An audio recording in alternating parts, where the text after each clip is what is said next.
truth. What is untruth? It is not in the words that you speak. It is in the way you hold the life within you. It is in the way you are.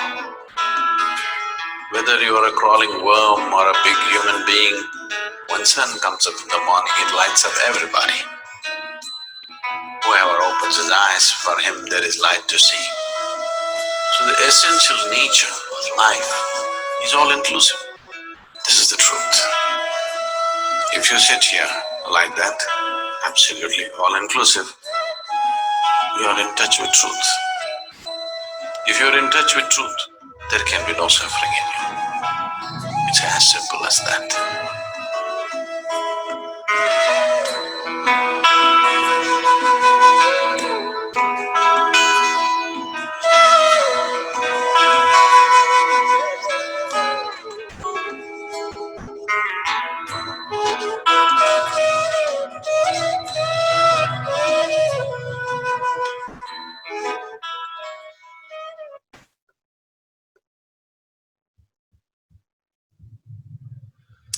All right, a very good afternoon to all of you. And those who are late, please make sure that you join this class before 2 p.m. Okay, so we will start the class at exactly 2:02. अभी 2:02 हुए हैं. So every day we'll start the class at 2 p.m. But that doesn't mean that you can join at 2:02. You have to join before 2 p.m. All right. So all those who are late for today, please make sure that you join before 2 p.m. and we'll start the class at exactly 2 p.m. Please give me a thumbs up if the audio is clear. Very good. So first of all, I was very happy and I'm overjoyed to see your response that तुम लोग अभी interest ले रहे हो physics में. So you guys are doing questions from your book notes, whatever you have. तो तुम लोग solve कर रहे हो questions को and you are sending me the doubts over weekend, almost all of you. So the good thing is that you are practicing now. तो अभी तुम्हें doubts आ रहे हैं, वो भेज भी रहे हो तुम, और हम जब उसको solve कर रहे हैं तो कुछ सीखने को मिल रहा है तुम्हें. ठीक है. So पिछले I think Saturday Sunday को हमने बहुत सारे questions किए, तुम लोगों ने बहुत सारे मेरे को questions भेजे. तो उसमें से we'll just take this one question जो मेरे को Twinkle ने अभी भेजा है, कुछ 15-20 मिनट पहले Twinkle sent me a question. So Twinkle, this is a question from motion in 1D. तो मेरे को तुम्हें ऐसा एक क्वेश्चन कराना भी था जो मिस हो गया था. So we'll just do this question जो Twinkle ने हमें भेजा है. So Twinkle, can you please help us with the question? Yes, sir. So it is a car A is traveling on a straight level road with a uniform speed of 60 km/h. Okay, एक car है, सीधा जा रही है level road पे with a speed of 60 km/h. And it is followed by another car B which is moving with a speed of 70 km/h. इस car को एक दूसरी कार है B, वो फॉलो कर रही है at the speed of 70 km/h. सबसे पहले तो पीछे वाली कार की स्पीड ज्यादा है, मतलब A को पकड़ लेगी, लेकिन कुछ एक्सेलरेशन वगैरह का चक्कर वक्कर होगा तो उसको देखते हैं क्या होगा. हाँ जी, next. When the distance between them is 2.5 km, the car B is given a deceleration of 20 km/h square. All right. So when the distance between them is 2.5 km, this car B is given a deceleration of 20 km/h. सब कुछ km/h में है ना, कुछ metre per second तो नहीं है कहीं पे? Yes, sir. Okay, so this car is given a deceleration. Deceleration मतलब क्या? ये कार इसको पकड़ रही थी, ये 60 से जा रही है, वो 70 से जा रही है, वो पीछे वाली कार BA को पकड़ रहा है, लेकिन 2.5 किलोमीटर पहले इसमें एक थोड़ी सी ब्रेक लगा दी हमने. डिसेलरेशन का मतलब अभी इसकी जो स्पीड है वो पीछे की तरफ जाएगी. ठीक है. तो deceleration is -20, velocity, initial velocity is 100, initial velocity is 60. इसकी deceleration कुछ है, acceleration वगैरह A का? No, sir. All right, so A has no acceleration. All right, so what's the question? करना क्या है? After how much time will B catch up with A? All right, very good. Simple question, ठीक है, हमने किया ये classes में किया, लेकिन हमारी सारी कैलकुलेशन होती थी मीटर पर सेकंड में, ये सारी कैलकुलेशन होगी अभी किलोमीटर पर आवर में। कुछ ऑप्शंस दिए हैं Twinkle, any options? Yes, sir. Yeah. It's 1 hour. 1 hour, okay. So options are in hours, मतलब हमें आर में ही कैलकुलेशन करनी है, इसको मीटर पर सेकंड में बदलने की जरूरत नहीं है, आर में ही कर देंगे इसको। 1 hour, B 1/2 hours. Okay, B मतलब One आधा, या C 1/4 hour and 1/8 hour. Okay, very okay. I think it's a very similar question जो हमने क्लास में किया है। 2 मिनट लगाओ, कर दो इसको। हमने क्लास में क्या सीखा था? इट इज रिकमेंडेड कि तुम चोर बन जाओ। So now in this case चोर कौन है? ए। इट इज रिकमेंडेड कि तुम ए बन जाओ ताकि तुम्हें वी की एवरेज डिस्प्लेसमेंट कितनी दिखे? 2.5। सो फॉर्मूला लगा दो, S is equal to UT plus half A T square, टी निकल आएगा।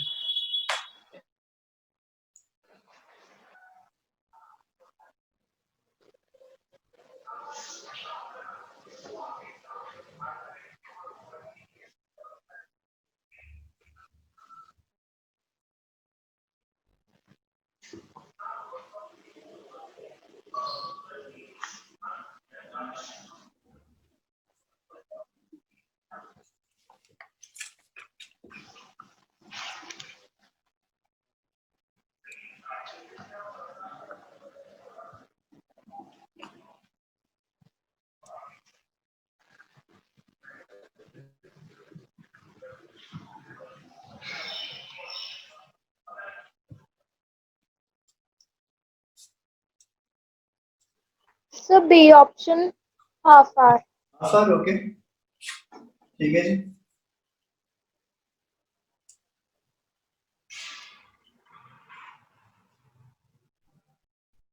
ऑलराइट, लेट्स सी कैसे कर सकते हैं इसको।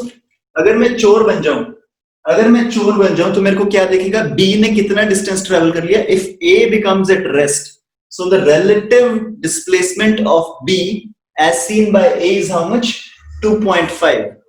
सो इसको मैं अगर लिखूं, displacement of B as seen by A is 2.5। अब ये सारी चीजें किलोमीटर और आर में है।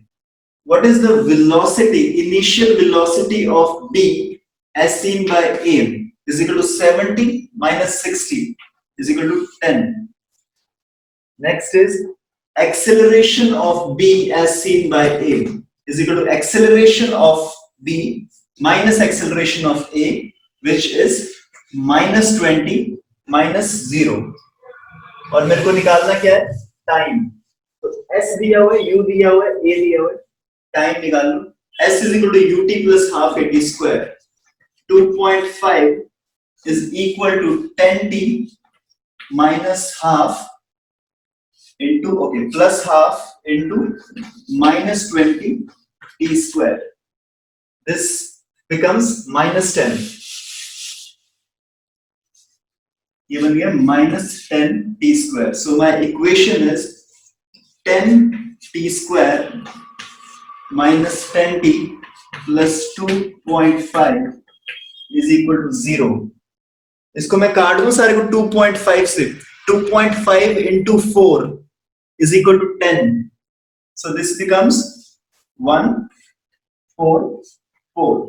This is 4t square minus 4t plus 1 equal to 0. So what are the factors? 4 and 1?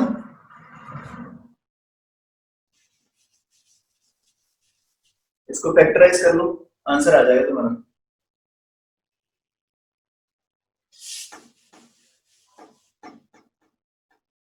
So t is equal to 4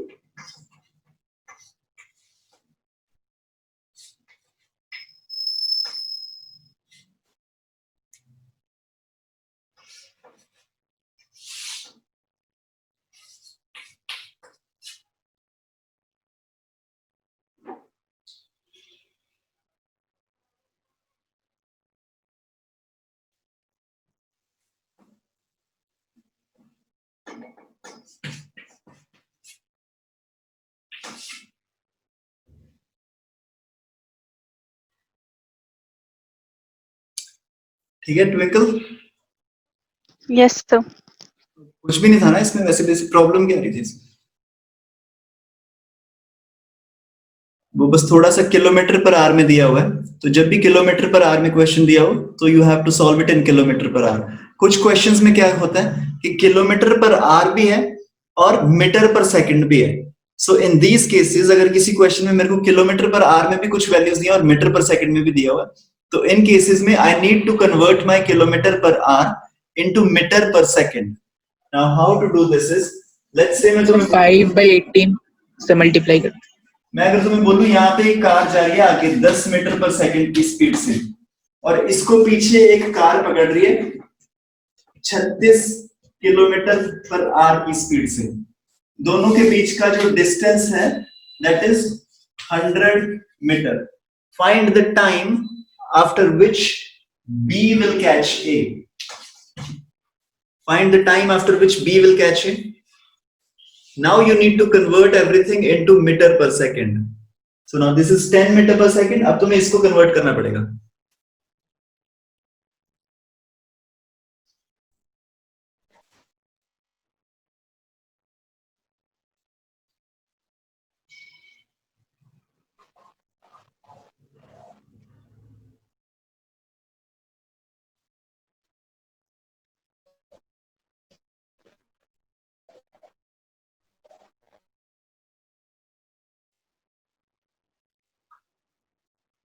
Find the time after which B will catch A, and your options are 2 seconds, 4 seconds, C option is 8 seconds, and D option is never. Sir, never. Okay. बाकी लोग? Sir, D option. All right. So what's happening is A की speed है 10 meter per second, B की speed है 36. D option. So this 36 kilometer per hour अगर मेरे को metre per second में बदलना है, what I'll do is 36 kilometer means 36,000 meter upon 1 hour. 1 hour means how many seconds? 3600. This many seconds. तो अगर मैं इसको काट दूं, this becomes 5/18. So तुम क्वेश्चंस में ध्यान रखना, जब भी तुम्हारा किलोमीटर पर आवर में दिया उसको मीटर पर सेकंड में कन्वर्ट करना है. What you do is you multiply by 5 into 18. So if I say the speed of a car is 18 kilometer per hour. So what is the speed in meter per second? 5. 5 meter per second. If the speed of a car is 72 kilometer per hour, what is the speed in meter per second? 15. 70. 20. Sir, 20. 20. 18 into 4 is 72. 4 into 5 is 20. So now this speed becomes also 10 meter per second. So इसकी भी speed 10 है, इसकी भी speed 10 है. So this guy will never be able to catch the other guy. All right. So this was all from the previous chapter. We'll start with more questions. अभी आज थोड़ा सा questions का level increase कर रहे हैं, क्योंकि I have seen that you have already practiced. जो हमने क्लास में कराया था वो बहुत सारे लोगों तुम लोगों ने प्रैक्टिस कर लिया वो ऑलरेडी घर जाके. तो अभी मैं थोड़ा सा लेवल इंक्रीज कर रहा हूं. A projectile is fired. A projectile is fired. The horizontal and the vertical component of its initial velocity is 6 and 8. A projectile is fired. The horizontal and vertical component of initial velocity is 6 and 8. Find the time of flight, range, height, theta, everything. समझ में आया question? Sir 6 vertical है या 8 vertical है? Horizontal 6 है, vertical 8 है. So basically your initial velocity, अगर मेरे को तुम्हें थोड़ा सा और अच्छे से लिख के देना है, your initial velocity is 6i plus 8j. Find height, time, range, theta.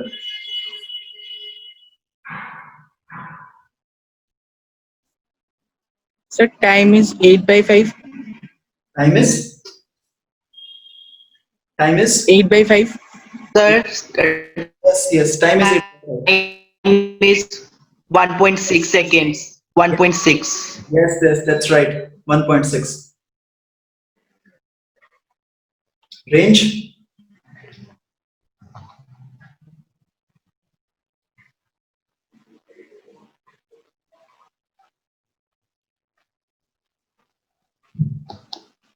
Sir, 9.6. हाँ, देखो सबसे पहले तो टाइम निकालने के लिए मैं क्या करूंगा, इसको पहले मैं समझ लेता हूं। जो प्रोजेक्टाइल को फायर किया, so this velocity was 6, this velocity was 8. Now time of flight depends upon the vertical velocity. So 8 से ऊपर फेंका, किस चीज को 8 से ऊपर फेंका, ऊपर जाने में कितना टाइम लगेगा? 8 by g, that is 8 by 10. Sir 48 by 5. Yes 48 by 5. सो ऊपर जाने में टाइम लगेगा 8 by 10 और नीचे आने में भी टाइम लगेगा 8 by 10. So total time is 2 into 8 by 10 which gives me 1.6. And now the range is equal to time into speed is 9.6. Yes, okay. So total time of flight. अब मेरे को निकालना है हाइट निकालने के लिए मैं क्या करूंगा, 0 square is equal to 8 square minus 2 into 10 into h.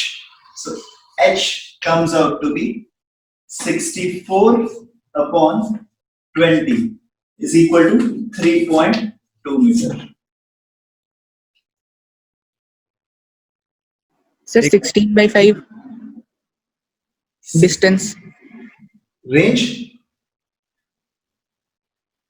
No sir, maximum distance. Maximum Distance travel. maximum distance क्या होता है? Range ना, और maximum height. Sir height. या maximum height is कितना बोला तुमने? Yes sir, वही है. हाँ जी 3.2. ओके, सबको समझ में आ गई? मैंने जल्दी से कर दिया, ठीक है? एक बार देख लो इसको, 2 मिनट ले लो. यहाँ पे मैंने बहुत सारे स्टेप्स छोड़े हैं बीच में, ठीक है? ऐसे मैंने भगा के कर दिया, बहुत सारे स्टेप्स छोड़े हैं बीच में, but this is how you have to do it. अभी ऐसे करने की आदत डाल लो जल्दी से थोड़ा सा.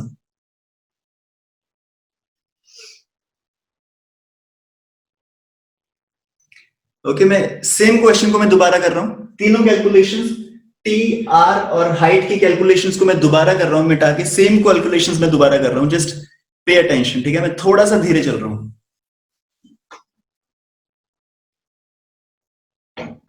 वेलोसिटी मेरे को दी है 6i plus 8j, मतलब horizontal velocity is 6, vertical velocity is 8. जो टाइम ऑफ फ्लाइट होगी that will depend upon this 8. 8 की स्पीड से किसी चीज को ऊपर फेंका तो ऊपर जाने में टाइम कितना लगेगा? 8 by g. नीचे आने में 8 by g. Total time 2 into 8 by g. That means 2 into 8 by 10. 16 by 10. 1.6.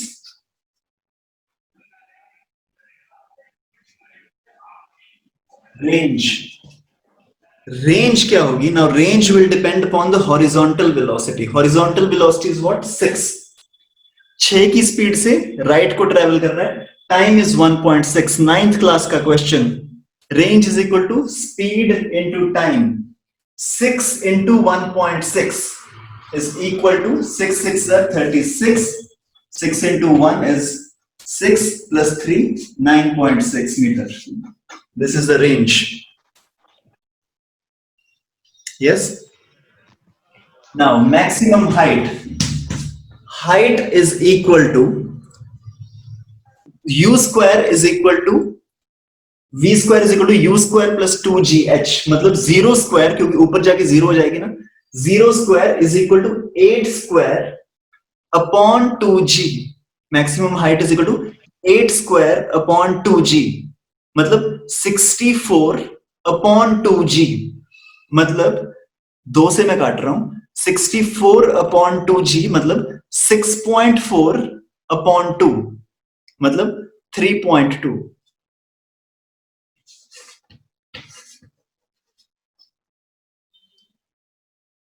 Is this clear?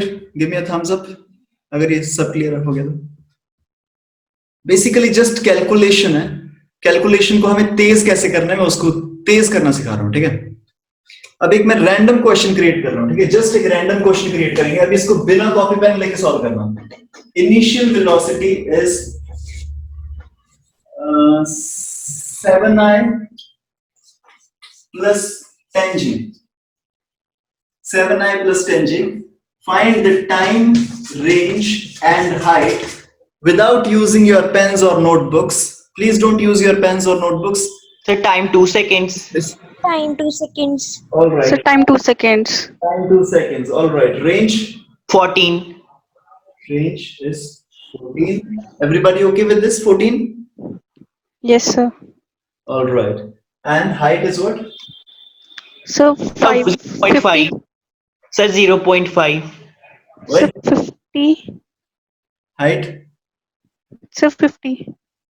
50. Yes, sir.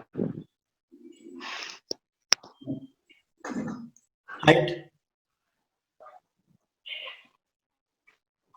Sir, 0.5. So 5. So 5 meter. Height is what? 0 So square. 5. 0 square is equal to 10 square plus 2gh.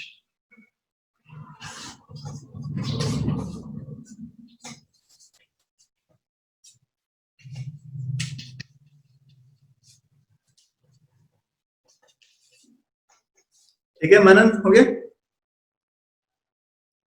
Yes, sir, calculation mistake. All right, so I'm changing the values a little bit. अभी तुम थोड़ा सा इसको तेज करने की कोशिश करना. So this is 14 and this is 20. Find the time of flight, range and height. No pens, no notebooks. Sir, time 4. Sir, time 4. And 4. यहाँ पे क्या लिखूं? Sir, 56. 56. यहाँ क्या लिखूं? Sir, 20. 4. Yes, very good. So this is 400 upon 20, which is equal to 20. ठीक है, सब लोग साथ में हो ना? Is everybody okay with this? Yeah. Now next question is, एक यहां से मैंने प्रोजेक्टाइल को फेंक दिया at an angle of theta. एक प्रोजेक्टाइल को मैंने फेंक दिया थीटा एंगल से. मुझे उसकी स्पीड नहीं पता किस स्पीड से फेंका. थीटा से फेंक दिया. फिर इसी पॉइंट से मैंने एक और प्रोजेक्टाइल को फेंक दिया at an angle of 90 minus theta. दो प्रोजेक्टाइल्स थी, दोनों की स्पीड सेम थी, point of throwing is same. पहले को फेंका थीटा से, दूसरे को फेंका 90 माइनस थीटा. जो पहली प्रोजेक्टाइल थी उसकी रेंज आ गई लेट्स से R1, दूसरी प्रोजेक्टाइल की रेंज आ गई R2. The question is find R1 by R2.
1.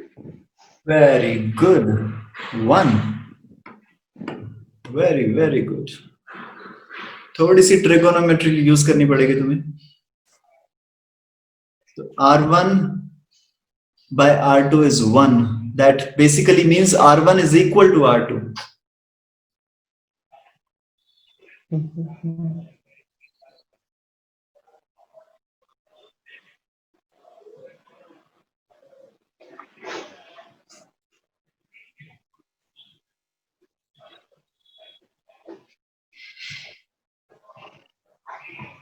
So 1.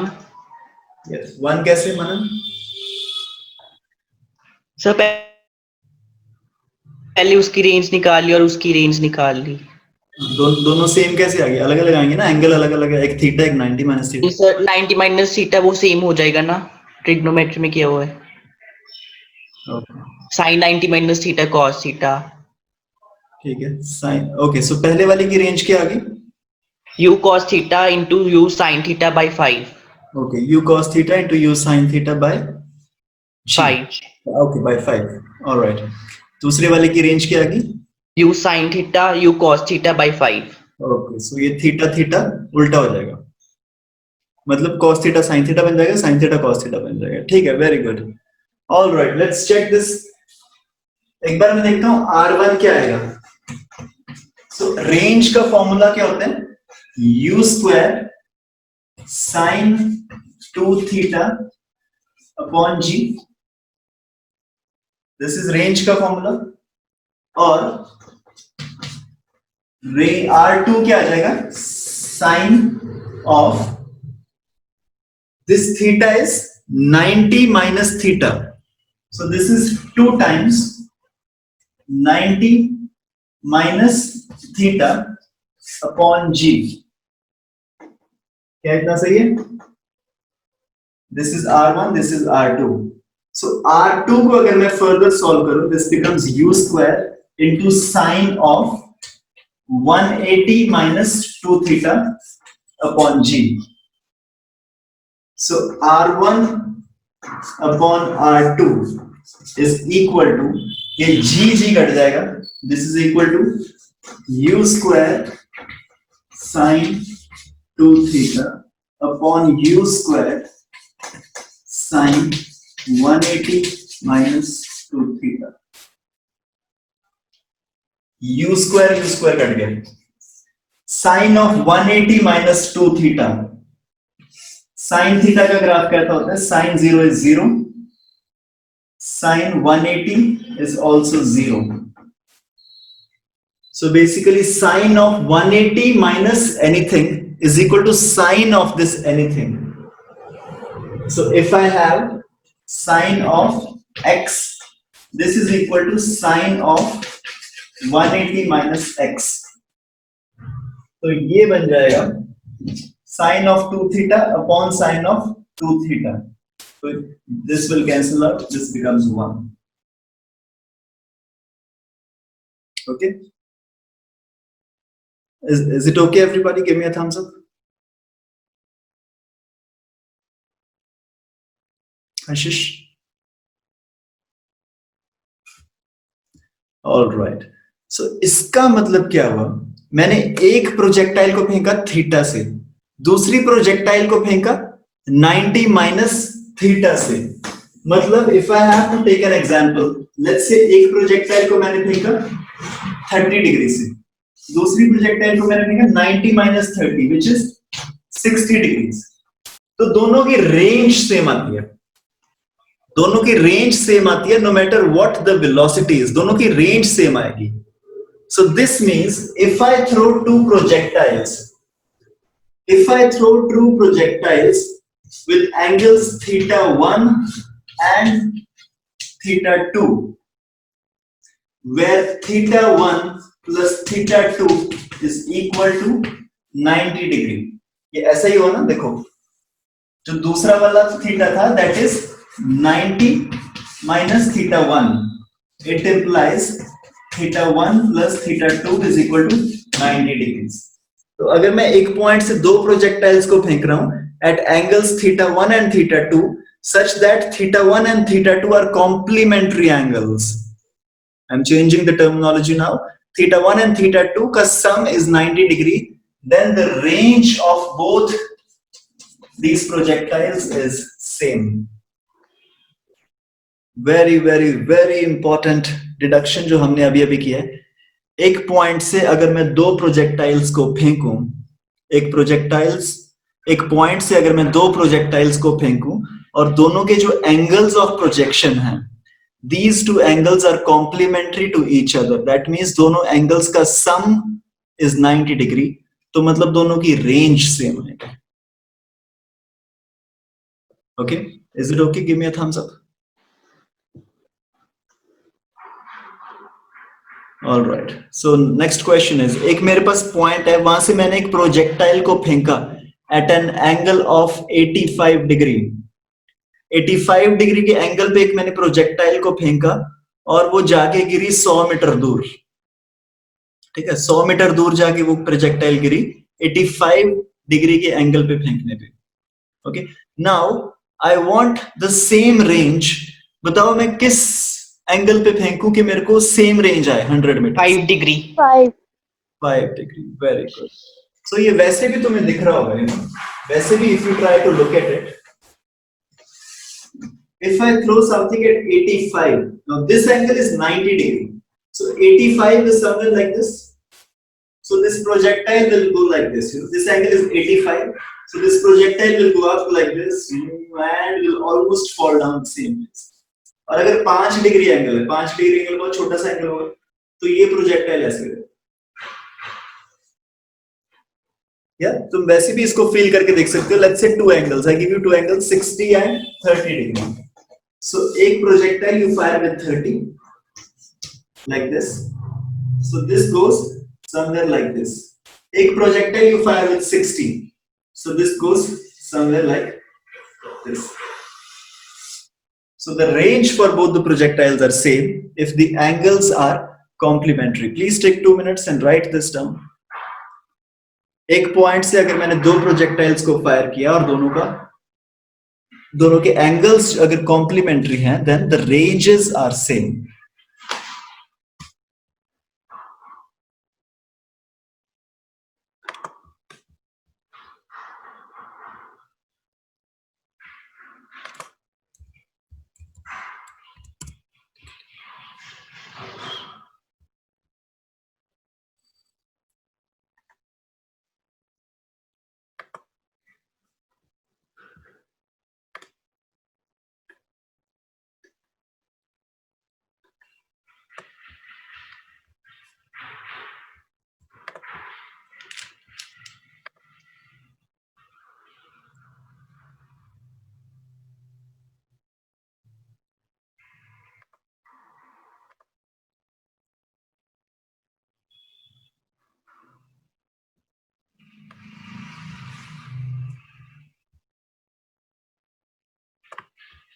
Okay, you done everybody? Examples वगैरह लिख लेना इसकी अपने आप. ठीक है. Now next question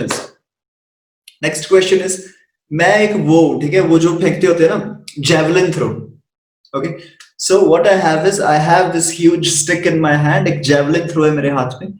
So what the game is I have the stick in my hand. I have to run up सिर्फ so that I can throw far away. Run up मैं इसलिए ले रहा हूं ताकि मैं ज्यादा स्पीड से फेंक सकूं.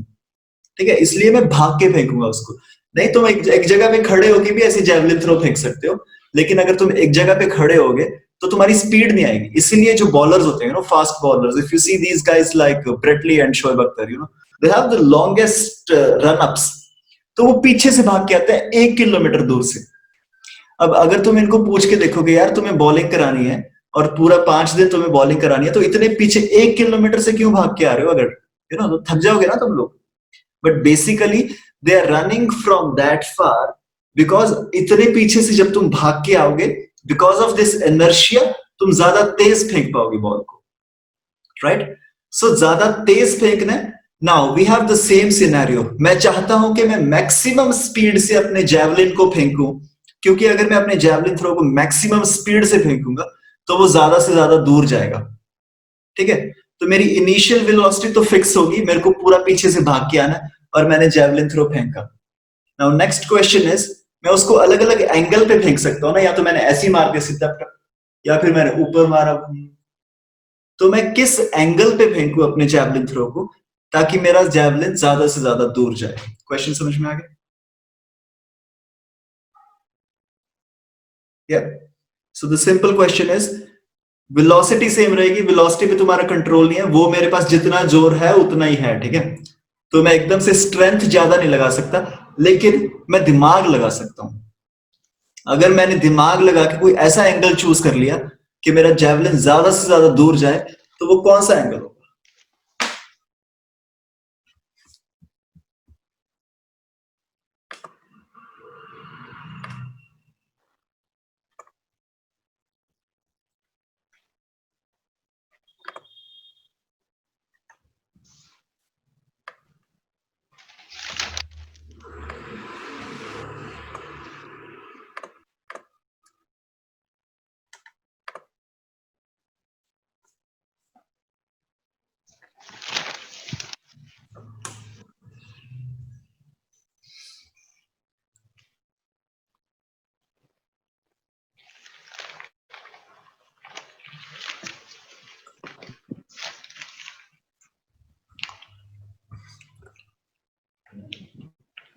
So 30.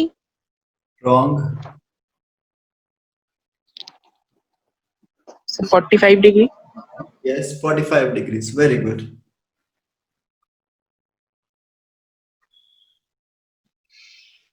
कैसे किया 45? सर साइन थीटा की मैक्सिमम वैल्यू 45 पे आ रही थी इसलिए। साइन 2 थीटा की मैक्सिमम वैल्यू ना, है ना? Yes sir. Okay. Okay, Twinkle, how 30?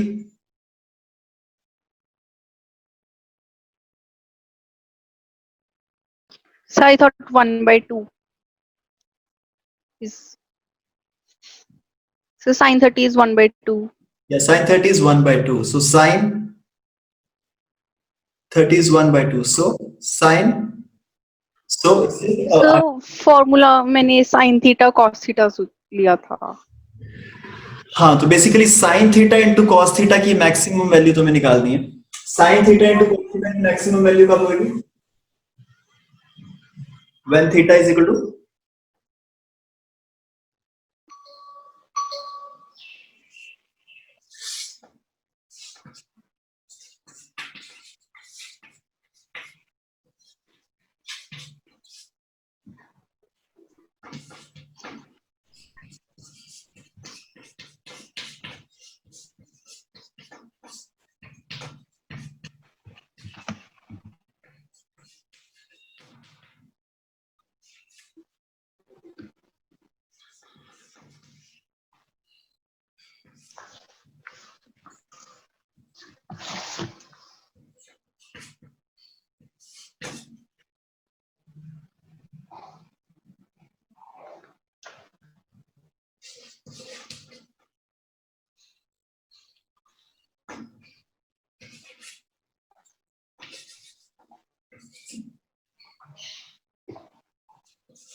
So the maximum value of sin theta into cos theta कब आती है? 45 डिग्री के एंगल पे, है ना? So this angle has to be 45 degrees ताकि मेरी रेंज मैक्सिमम हो जाए। लेकिन अगर मेरे को ये sin theta cos theta नहीं भी लेना, what I can do is, मेरा रेंज का फॉर्मूला क्या होता है? Range is equal to u square sin 2 theta upon g. This range is u square sin 2 theta by g. u मेरा same रहेगा, u पे कोई कंट्रोल नहीं है, g सेम रहेगा, g पे कोई कंट्रोल नहीं है। sin of 2 theta should be maximum. Sin of 2 theta should be maximum. Now when is sin theta maximum? When sin 2 theta is 1. तो ये एंगल कितना होना चाहिए? 90 degrees. This angle should be 90 degrees. That means 2 theta should be 90 degree. That means theta should be 45 degrees. Okay, so if you have a ball in your hand or if you have a javelin throw, वो जो पंजाब में वो game नहीं चलती, गोला फेंकते होते हैं ना, ऐसे वो it's an iron ball, you know. So there's an iron ball. अब क्या होता है कि उसको तुम्हें थोड़ा सा घूम के स्ट्रेटेजी के साथ फेंकना है. तो वहां पे जब उनकी ट्रेनिंग होती है, ओलंपिक्स में जब ये गेम होती है, so when they train the people, those who are appearing in it, तो बेसिकली उनकी one of the main training is strength. कि तुम अपनी स्ट्रेंथ इतनी ज्यादा कर लो कि that you can throw the ball with the maximum speed. This is one part.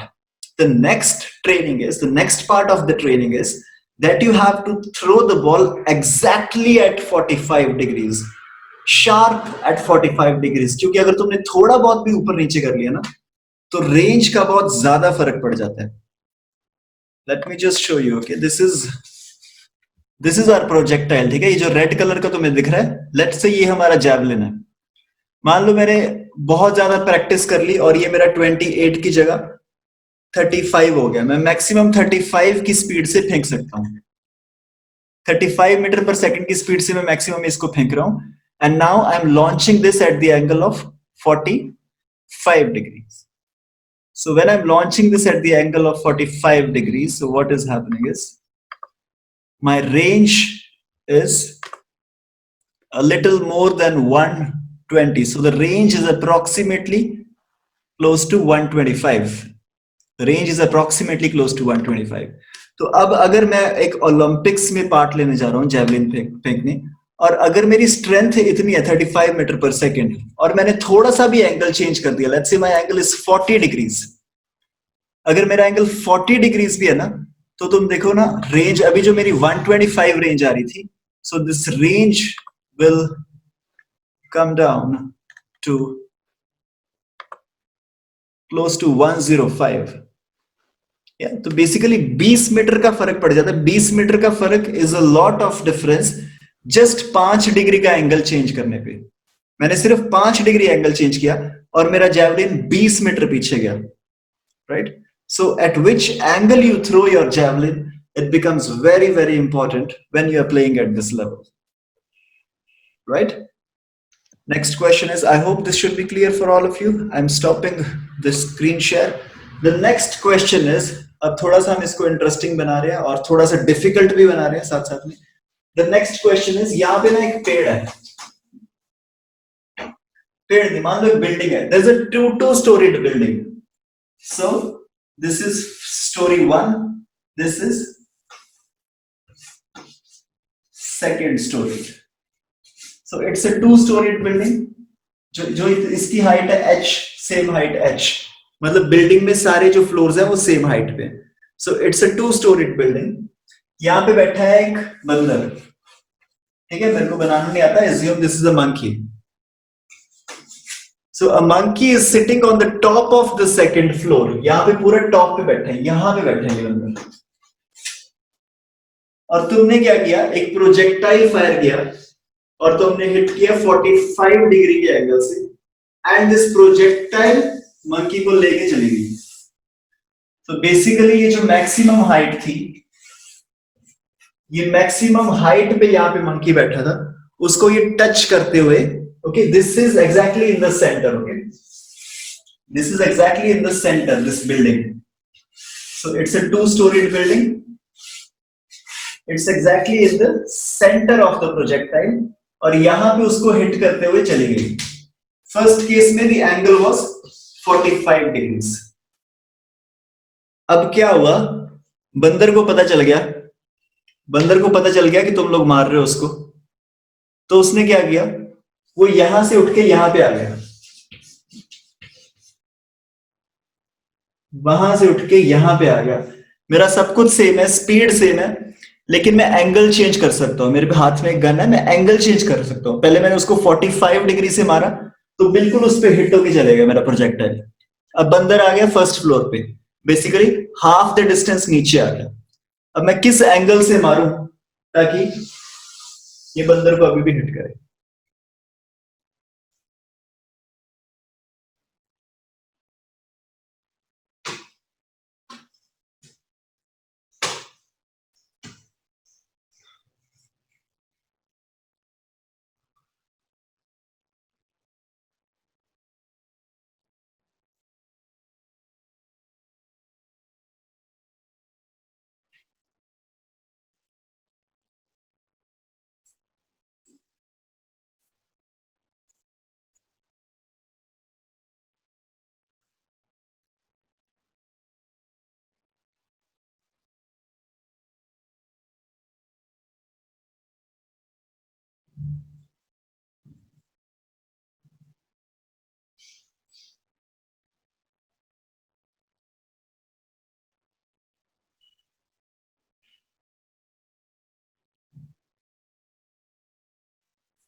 Okay मैंने तुम्हें उस दिन बताया था for the questions of mathematics and physics, जब भी तुम्हें ऐसा लगे कि यार ये तो मुझे आता नहीं, पता नहीं कैसे होगा, ऐसा क्वेश्चन तो मैंने पहले कभी सुना नहीं, you start solving the question, you start doing it, कुछ ना कुछ निकल आएगा उसमें से। कोई भी नया कॉन्सेप्ट नहीं है, जस्ट एच का फॉर्मूला आना चाहिए तुम्हें, मैक्सिमम हाइट का formula.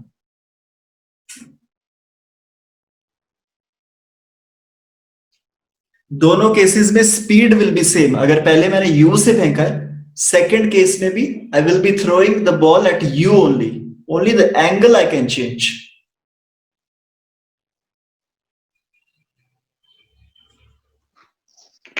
So 30 degree.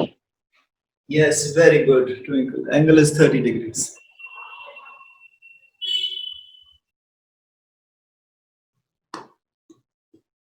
So now to hit this monkey, you have to fire the projectile at an angle of 30 degrees. Very good, very good. This question is from AIEEE. So AIEEE का सीधा सीधा ये question है, अलग words में दिया हुआ था, एग्जैक्टली ये वर्ड्स में थे, ये तो मैंने बना दिया कि बंदर नीचे आ गया, ये आ गया, बट एग्जैक्टली सेम कॉन्सेप्ट के साथ क्वेश्चन आया था AIEEE में।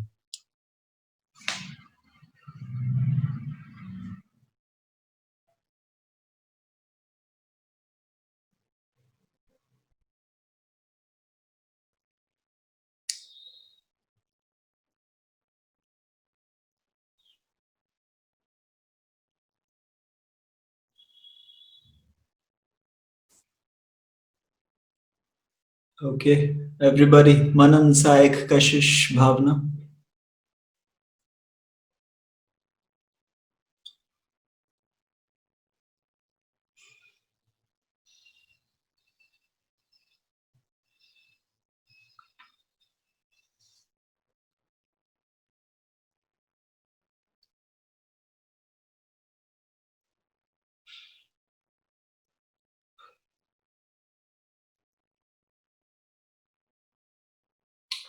Yes, sir, 30.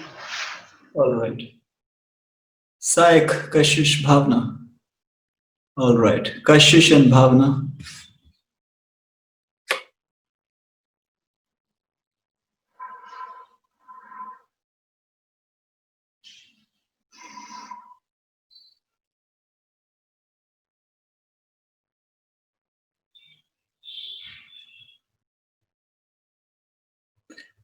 So Kashish and Bhavna, just a hint for you. Please give me a thumbs up अगर हो गया, अगर hint नहीं चाहिए तो. Okay, so the hint for both of you is, तुम इसको एक बार घर जाके करना. So the hint is, height का formula क्या होता है? So let's say I throw this ball with the velocity u. Starting में I throw it with an angle of 45 degrees. तो ऊपर वाली velocity is u sine 45.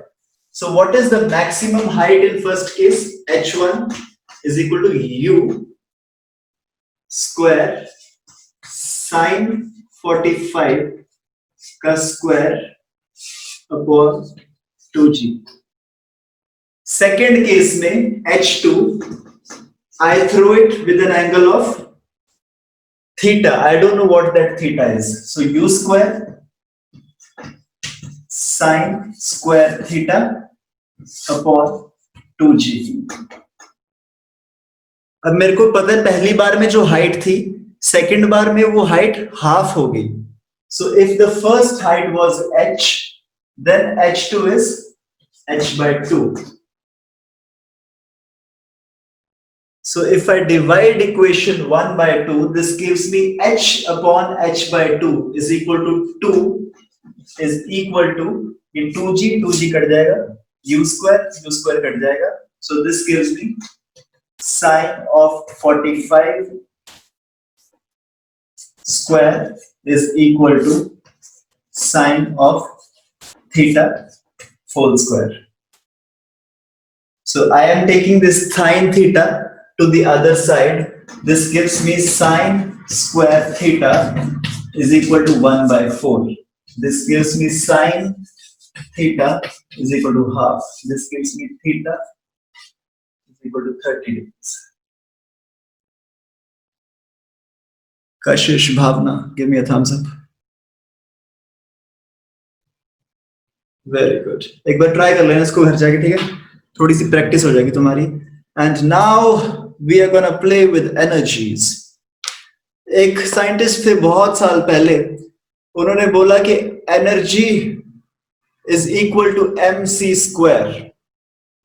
So this guy said कि तुम मेरे को 1 किलो कुछ सामान दे दो. You know, it's actually a very unrealistic statement. उस टाइम पे ना सब लोग जिन्होंने बोला वो लोग हंसने लगे उस पे. So what this guy said, उस टाइम पे जो एनर्जी प्रोड्यूस हो रही थी वो हो रही थी कोल से. पहले, अभी तो तुम्हारे घर इलेक्ट्रिसिटी वगैरह आ गई है ना, तो उस टाइम पे जो एनर्जी प्रोड्यूस होती थी, जो हजारों साल पेड़ दब जाते थे ना जंगल में, उस पेड़ को तुम हटाओ, नीचे से कोल और पेट्रोलियम निकलता था. तो आजकल भी जो क्रूड ऑयल का चक्कर वक्कर चल रहा है तुम्हारा, है ना, ये दुबई वाली कंट्रीज आपस में लड़ती रहती है, तो इनके नीचे से वहां से तेल निकलता है, तो उससे तुम एनर्जी प्रोड्यूस कर रहे थे, राइट? तो एनर्जी बहुत कम प्रोड्यूस होती है, लेकिन एकदम से अचानक से एक भाई साहब आए, वो बोले sir energy is equal to mc square. ये है तुम्हारा मास, ये तुम्हारा मास, और this is the speed of light. This is the speed of light which is insane, which is crazy, right? Now the speed of light is how much? 3 into 10 raised to the power 8, है ना? तो ये हो गया 3 into 10 raised to the power 8. तो उस time पे जो बाकी सारे साइंटिस्ट थे ना वहां के, वो उसने बहुत सारा मजाक उड़ाया इसका, क्योंकि इनको ये ना सपने में पता चला था ये फॉर्मूला ऐसा होता है.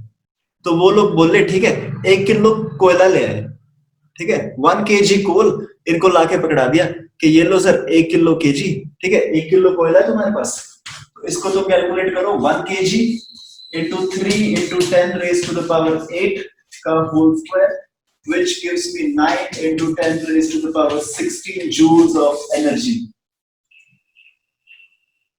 तो उनको बोले कि ये लो, ये रहा 1 kg कोल, इतनी एनर्जी प्रोड्यूस करके दिखा दो. अगर तुम इतनी एनर्जी प्रोड्यूस कर सकते हो 1 kg कोल से, फिर तो सारी एनर्जी की प्रॉब्लम ही खत्म हो जाएगी. ये सारा न्यूज पे लड़ते रहते हैं ना कि पेट्रोल का रेट 2 रुपए कम हो गया, 1 रुपए ज्यादा हो गया, ये हो गया, वो हो गया. वो सारी लड़ाई बंद हो जाए अगर ये फॉर्मूला इसका सही हो.